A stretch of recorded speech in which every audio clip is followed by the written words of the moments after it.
When I said na ako, sinugo ako ng bugtong at buwan, hindi ko sinasabi na nagyayabang ako.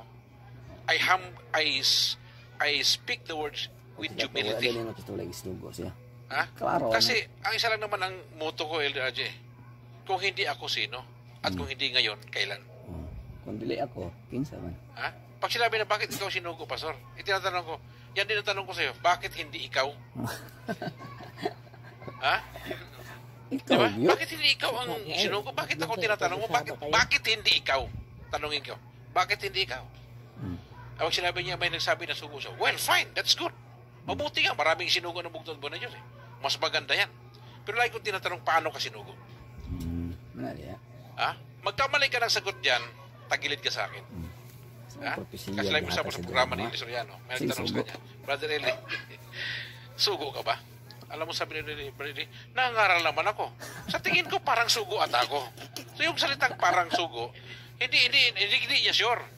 Nasabi mo na yun live. Hindi nagulat din siya doon. Sabi ko, parang sugo ka? Ba't ako sasama sa'yo? Parang ka lang pala eh. Ha? Hindi ako sasama sa'yo. Ha?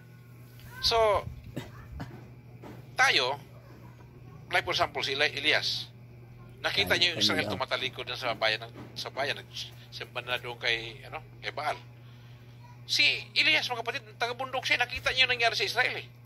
And he is not even an Israelite. Tisbay. Hindi siya Israelites eh. Ha? Elijah the Tishbite. Ha?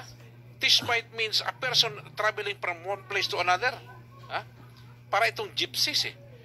Yung no address ito. Adventurer lang ito. Oh.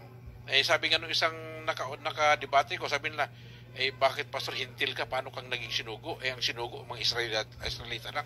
Sabi, diyan ka nagkakamali. Dahil si Elias, hindi siya Israelites. Sabi niya, paano mo patunayan hindi siya Israelites? Unang-una, inutusan ka na siya ng bugtong buwan, doon ka kumain doon sa balo sa Ripta. Ha? Yung balo na yun, hindi naman Israelites yun. Gentiles yun. Kung Hudyo ka, hindi ka papasok sa bahay ng Israel. Malaking, yun eh, bawal yun sa kanila. Bawal, kahit ganino mo, bawal eh. Lalo na, kahit pumasok pa sa bahay, doon pa kumain, bawal na bawal yun. Isa yung nagpapatunay na siya ay hindi Hudyo. Pangalawa, nagpakain sa kanya uwak. Ang uwak maruming hayop yan. Kung sa mga Hudyo, hindi siya kakain ng tinapay na inatid ng uwak. Kasi ang pagkain ng uwak is patay. Ha? Diba? So, doon nakita natin mga kapatid.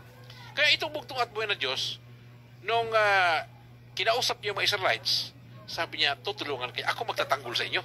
Ako bahala sa iyo. Ha? Tapos nung nagdimaan na, nag-away-away na, gusto nilang umatras, sabi ng bugtong siya, akong bahala. Siya mismo gumawa, hinati niya yung lupa para makadaan yung Israelites. Ha? Sabi nga, God will make a way when it seems there is no way. Wala nang matakbuhan, pero pag ang bugtong at buwan gumawa ng paraan, God has 1,000 ways to solve your problem. Ha? No matter how difficult your problem is, napakahirap man ang problema mo, God has 1,000 ways. Ha? Isipin mo ha. Alam ng bugtong at buhay na Diyos na sabi nga yung prophecy na kakagatan ng ahas yung paanin na ng Panginoon, aapakan niya yung ulo ng ahas. Di ba? Di ba? Nung pinatay na si Abel, mayroon ng formula agad ang Panginoon. Nung panahon ni Moses, ang ginawa ni Satanas, sabi niya, dumadami Israel, patayin natin yung lalaki. Kasi si Satanas nagplano nun. Kasi alam niya, darating yung bugtong at buwan ng Diyos sa lahi ng Israel eh. Patayin ang lahat ng lalaki. Perfect plan. Patayin ang lahat ng lalaki na ipapanganak sa Israel. Tapos, tiil yung lahi nila. Ano ginawa ng bugtong at buwan ng Diyos? Mayroong isang nanay, si Josephine. Yung anak niya, hindi niya pinatay. Nilagay niya sa basket.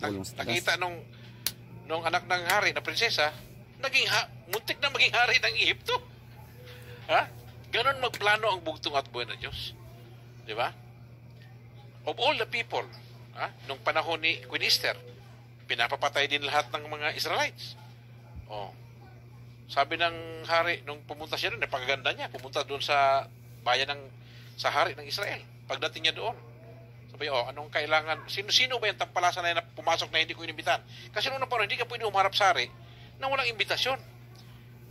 Pero ginawa ni Queen Esther, nagpasting siya kasama ng mga serbal niya, pumunta sa hari, pagdating nagulat yung hari, Na-flattered siya.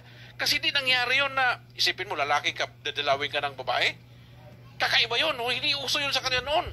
Kasi mayroong batas. Hindi ka pwedeng humarap sa hari na walang invitasyon. Pero ang ginawa niya, pumunta siya without invitation. Ang pag-asa mo lang kapag iaabot ng hari yung scepter niya, buhay ka. Ay nung makita niya si Queen Esther na starstruck siya. Anong gusto mo? Sabi niya, kahit kalahati na karet bibigay ko sa'yo. Hindi, gusto lang kitang yayaing maghapunan. Sabi mo yan, ha? Kumain sila. Sabi, ano ba hingin mo? Sabi niya, bukas sabihin ko na, dito ka ulit maghapunan. Pagdating doon, ano ba talaga? Sabi niya, isa lang hingin ko. Ibigay mo sa akin ang buhay ko at ang aking bayan. Nagalit yung hari. Sabi yung hari, sino lang bumanta? Ha? Siya yung hari. Hari ka tapos bantaan mo yung asawa ko. Patay ka sa akin. Sino nagbanta sa asawa ko? Tinuro si Haman yung kasalo nila sa pagkain. Yan ang nagbanta sa akin. Nakita ng hari yung side, yung kanang kamay pa niya.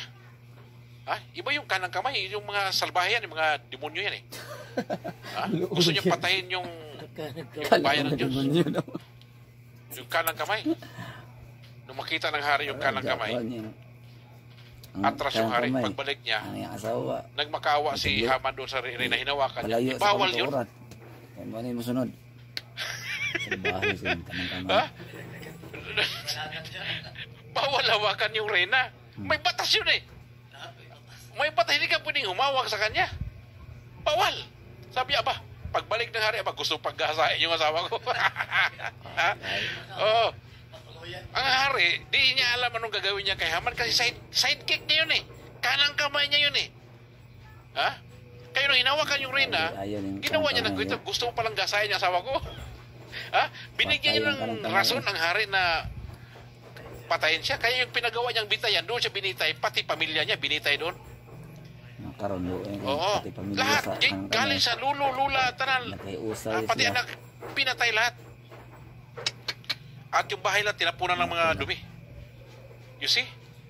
Gusto ipapatay ni Satanas ang bayan ng Diyos, pero ang naging reyna, si Esther.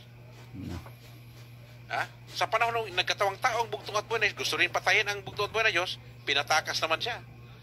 Yung tatlong hari, pinatakas din. Sabi niya, doon kayo bumalik doon kay Herod, papatayin kayo. Nagalit si Herod, kaya pumunta sa Jerusalem, sa Bethlehem, pinagpapatay yung mga bata. So yung bugtong at buwan na Diyos, gagawa siya ng parang atapat ang Panginoon. Sa oras ng kagipitan, sa oras ng kanahon ng kapighatian, ang bugtong at buwan siya at tapat, siya ang tutulong sa iyo. Itong mga lahat ng mga problema ito darating sa atin, nakasama na ito, nandyan ang bugtong at buwan, hindi kanya pabayaan. Tapat siya. Pag sinabi ng bugtong, papangalagaan ka, ingatan kanya. Nangyari yun. Pero sa huling kapanahunan, mayroon talaga mga tao na daranas ng mga, yung torture sila, mga martyr ang tawag doon. Dahil tinatawag natin the gift of martyrdom. Ibig sabihin, once sa isang, yan yung gasa sa'yo. That you are willing to give up your life, to die, because of your faith. Pero hindi lahat mayroong talent yan. Kasi isang beses lang yan na magagamit at iilan lang tao ang magkakaroon yan. Baka malan natin si Brother Eli yan. Baka si Sister Nini yan. Nakakala mo parang hopeless, pero pag bitayin mo, kahit anong mangyari, hindi ako bibitiw sa pananampalataya ko sa bugtong ko na Diyos. At dahil sa kanyang katapatan, marakakahikayat pa ng maraming kaluluwa. Ganyan ang mangyari. Ano masabi?